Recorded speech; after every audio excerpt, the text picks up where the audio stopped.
जो दिल्ली तक या दूसरे शहरों तक, बड़े शहरों तक पहुंचते थे। लेकिन अब एक ये एग्जाम हो गया, इसके माध्यम से हम तमाम भारत के जो होनहार विद्यार्थी हैं उनके साथ कंपटीशन कर सकते हैं, और हम अव्वल आ गए तो हम भी अच्छे विश्वविद्यालयों में, अच्छे महाविद्यालयों में पढ़ेंगे। यही तो है। मैं एक अफसोस मानूं ना कि क्या आपको फील क्या होता है जब एक कहीं आगे पहुंचते हैं, फिर लौट के पीछे देखते हैं, तो कि क्या आपके मन में कोई अरमान क्या बाकी रह गया? तो वो ये कि एमए होने के बाद में जवाहरलाल नेहरू यूनिवर्सिटी एमफिल के लिए एग्जाम करवाती है। एमफिल वहां 2 वर्ष की है, बाकी जगह 1 वर्ष की थी, वहां पर 2 वर्ष की थी। तो एमफिल का एग्जाम दिया, रिटर्न क्वालिफाई हो गया, इंटरव्यू दिया, इंटरव्यू क्वालिफाई हो गया, लेकिन उसी के साथ इधर नंबर आ गया नौकरी में। तो नौकरी में नंबर आ गया तो नौकरी ज्वाइन कर ली, एमफिल की नहीं वहां से। तो मन में हमेशा एक अफसोस रहता है कि जवाहरलाल नेहरू विश्वविद्यालय से नहीं पढ़ पाए, नहीं तो वहां से एमफिल करते 2 वर्ष रहते तो शायद कुछ और। तो वो एक अफसोस है ना, वो आप लोगों के मन में नहीं रहेगा यदि आपने इसकी बहुत अच्छी तैयारी की। तो खास तौर पे ये चीज है। दूसरा, मैं अपने विषय पे आता हूँ। नरपत जी ने आपको बहुत सारे अलग अलग कॉम्पिटिशन्स की बात की। एक इसी से मिला जुला शब्द कहा था सीईटी। सीईटी क्या है कि यूं समझ लीजिए कि शादी से पहले सगाई है ना? रिश्ता तय होता है तो ही तो शादी होती है। तो सीईटी आप उसमें कुछ कुछ परसेंटेज है, इतने लाओगे तो इस भर्ती में फॉर्म भर पाओगे। पुलिस कांस्टेबल बनना है तो उसमें इतने नंबर लाने हैं, ये बनना है तो इतने लाने हैं। तो वो एक पहला ब्रेक हो गया आपका। तो उस ब्रेक को पार करने के लिए अब ये भिड़ना है, पता नहीं अच्छा ही है क्या पढ़ना है, लंबा पुल कौन सा, छोटी नदी कौन सी है, ऊंचा जानवर कौन सा है, तेज कौन सा दौड़ता है, किसकी सीमा किससे लगती है, कितनी लगती है, ये आप लोग याद करोगे तो उसमें चले जाओगे। हम दूसरे वाले, हमारे वहां तो वो चाहिए नहीं। हम तो वो है एकेडमिक क्षेत्र वाले। एकेडमिक का मतलब है कि शिक्षा का जो मूल उद्देश्य था, व्यक्ति को नॉलेज मिले। नॉलेज के लिए ग्रेजुएशन होती है, बीए होती है, बीएससी होती है। आजकल नॉलेज की जगह आपको तथ्यात्मक याददाश्त अच्छी होनी चाहिए, तो आप प्रतियोगी परीक्षाओं में आगे बढ़ेंगे। दोनों अलग अलग पहलू हैं, लेकिन कहीं न कहीं दोनों मिले हुए। दोनों को मैं समझाऊं, बैठा बैठा मैं यही सोच रहा था कि बच्चों को कैसे समझाऊंगा। वहीं पर मैं जब एमफिल का इंटरव्यू देने गया तो ऑटोबायोग्राफी पर मेरे से सवाल पूछा गया, आत्मकथाओं पे, कि कौन कौन सी आत्मकथाएं हैं जो आजकल चर्चित है। तो मैंने नाम बताए खूब सारे। ये है लिखने वाला, ये इसकी आत्मकथा, ये लिखने वाली उनकी आत्मकथा, किताब का नाम था। मैंने बताते बताते खूब बताया। उनमें से एक मैंने बताया था, उसी में से मेरे से सवाल पूछा। एक आत्मकथा थी अछूत, लिखने वाले का नाम दया पवार, मतलब जिन्होंने लिखा। मेरे से सवाल पूछा कि दया पवार पुरुष है या महिला है। मेरे को तथ्य तो याद थे किसने कौन सी किताब लिखी। तो मैंने दया नाम सुना, दया तो महिला का ही होता है, मैंने कहा महिला। और दया पवार कौन निकला? पुरुष निकला। ठीक है ना? तो ये लोग तो दया पवार याद करवा देंगे, हम लोग पुरुष है या महिला है वहां तक जाएंगे। ठीक है, तो ये आपके हाथ में है, जहां जाना है। तो आप 12th करेंगे, ये सारे ऑप्शन तो आपके साथ गई है। इसके अतिरिक्त आप ग्रेजुएशन करेंगे राजस्थान की किसी भी कॉलेज से, आपको सरकारी कॉलेज से बीए बीएससी, या तो आर्ट्स ही है ना, बीए करना है तो आपको, आप बीकॉम भी कर सकते हो। आर्ट्स वाला विद्यार्थी बीकॉम भी कर सकता है। बाद में आपने कला संकाय से की कोई बात नहीं, लेकिन आगे आप बीकॉम करना चाहे तो भी कर सकते हो, और बीए भी करना चाहते तो कर ही सकते हो।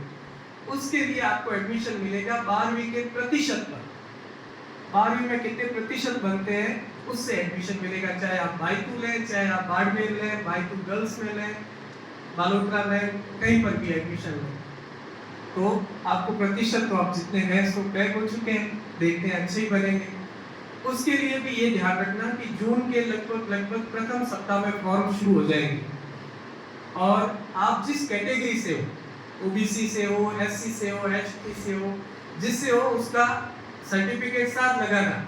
बहुत सारे विद्यार्थी कि मेरे तो प्रतिशत बहुत है, 85 बने हुए, क्या है ओबीसी क्यों लगाऊं? ओबीसी नहीं लगाते, कुछ लगाते हैं तो 3 साल पुराना लगा देते हैं, कुछ 3 साल के भीतर लगाते हैं तो एक एफिडेविट साथ देना पड़ता है, वो नहीं लगाते। उससे होता ये है कि एडमिशन तो होता है कि नहीं होता है, लेकिन उसकी चॉइस के विषय नहीं मिलते। परसेंटेज के आधार पर ही आपको सब्जेक्ट मिलेंगे, आप जो मांगोगे वो मिल जाएगा जरूरी नहीं है। तो इसलिए अच्छे से आप फॉर्म भरिएगा बीए के या बीकॉम के, और पूरे डॉक्यूमेंट साथ लगाइएगा। फिर उसके बाद में आपका कॉलेज में प्रवेश हो जाता है तो और सारे ऑप्शंस हैं, लेकिन एक ही ऑप्शन आपको ध्यान रखना है, वो ये कि स्टूडेंट बन के रखना है अपने आप को, आप विद्यार्थी बने रहें। वैसे विद्यार्थी जिंदगी भर रहता है, लेकिन जब तक आपका जीवन सफल ना हो जाए, करियर सफल ना हो जाए, कोई नौकरी ना मिल जाए या कोई काम धंधा शुरू ना करें, तब तक आप अपने आप को पढ़ने वाला बना के रखना, ये बहुत आवश्यकता है और इस चीज की कमी है। तो आप कॉलेज में आए, विद्यार्थी बन के रहें। अग्निवीर की बात की थी, 12th के साथ या 10वीं के बाद में एक जैसे पहले ये जो पीकेटी है ना, पीकेटी एक गढ़ है सर। गढ़ किसका है पता है? जो बाड़मेर का आदर्श स्टेडियम है, उसमें जो दौड़ते हैं लड़के, उसमें ज्यादातर जो लंबे लंबे लड़के दौड़ते हैं वो सारे इधर के हैं। तो ताली तो अच्छी बजी उनके लिए, क्योंकि वो मेहनत कर रहे हैं। किस क्षेत्र के लिए कर रहे हैं? आर्मी में जाने के लिए। अब आर्मी में ये व्यवस्था हो गई है कि आप फॉर्म भरेंगे, ऑनलाइन परीक्षा होगी। पहले दौड़ होती थी, अब क्या होती है? ऑनलाइन परीक्षा होती है, आपके लिए भी और आपके लिए भी, गर्ल्स के लिए भी ऑप्शन खुल चुके हैं। परीक्षा होगी, परीक्षा के बाद में आपको फिजिकल पार करना है और मेरिट के आधार पर आपको लिया जाएगा। 100 बच्चे लेंगे, 4 साल तक आपकी ट्रेनिंग वगैरह चलेगी। उसमें से जो टॉप 25 होंगे उनको स्थायी किया जाएगा, बाकी को वापस भेजा जाएगा। तो वो एक अलग तरीके का ऑप्शन है। इसी तरीके से वायुवीर मतलब एयरफोर्स में भी आर्ट्स वाले फॉर्म भर सकते हैं, उसमें भी कोई रिटर्न एग्जाम है पहले, फिर नॉर्मल फिजिकल है। पहले ताली बज जाई थी, अब मैं बताऊं पीकेटी वालों से हम पूछते हैं कि किसकी तैयारी कर रहे हो? आर्मी की कर रहे हैं। अग्निवीर की कर रहे हो? रियलिटी है, ठीक है करते हैं, लेकिन वायुवीर की नहीं करते। जबकि सेम पैटर्न है, सेम तरीका है, तो उसकी भी तो करनी चाहिए ना, लेकिन वो एक ऑप्शन पकड़ के रखते हैं। आपसे ये अनुरोध कर रहा हूं, एक ऑप्शन पकड़ के नहीं रहना। नरपत जी मैराथन बैच की बात कर रहे थे, तो मैराथन बैच क्यों शुरू किया? क्योंकि एक बच्चे को सब सब्जेक्ट्स का नॉलेज मिल जाए, ताकि उसके सामने जो भी चुनौती आए उसको पार कर ले।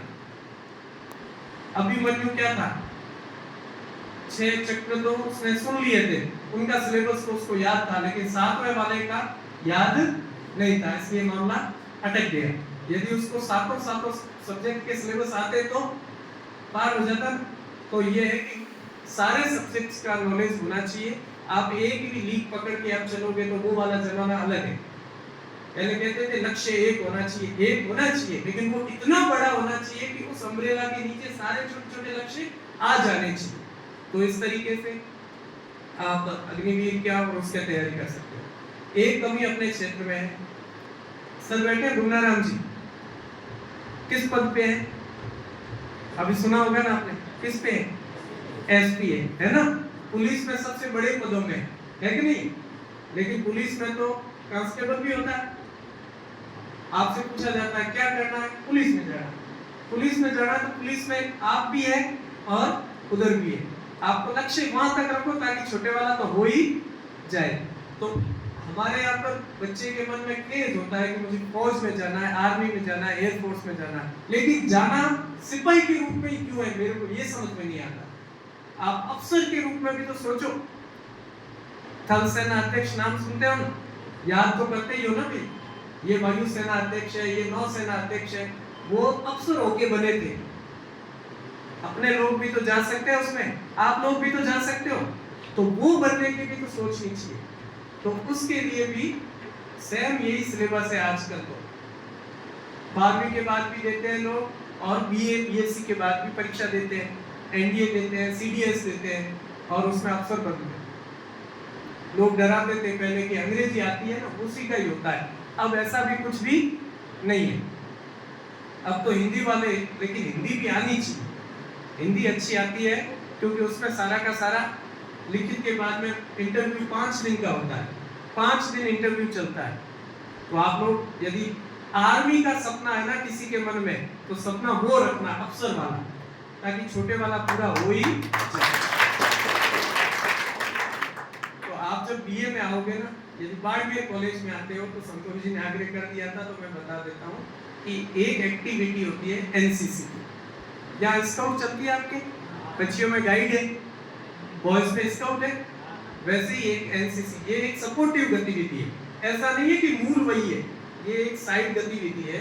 बीए के साथ साथ या बीएससी के साथ आप उसमें दौड़ से और रिटन पेपर से सिलेक्शन होता है। सिलेक्शन हो गया, 3 साल आपकी ट्रेनिंग चलेगी, अलग अलग कैंप चलेंगे, एग्जाम होंगे, परीक्षाएं होगी। अब तो जोधपुर होती है परीक्षाएं, बहुत सारे बच्चे उसमें भी फेल होते हैं, बहुत सारे पास भी होते हैं। वो यदि आपने एनसीसी 3 वर्ष की कर ली ना, तो जो अफसर वाली भर्ती थी ना, अफसर वाली में अभी तक नियम नहीं बदले हैं, जो पहले थे वही के वही है। अफसर वाली भर्ती में आपको फॉर्म भरना है। एक लड़का जिसने एनसीसी नहीं की वो भी फॉर्म भरेगा, एक जिसने एनसीसी की, ए ग्रेड बी ग्रेड होते हैं उसमें, दोनों से वो भी फॉर्म भरेगा। वो बच्चा परीक्षा देगा और इसको सीधा 5 दिन के इंटरव्यू के लिए बुलाएगा।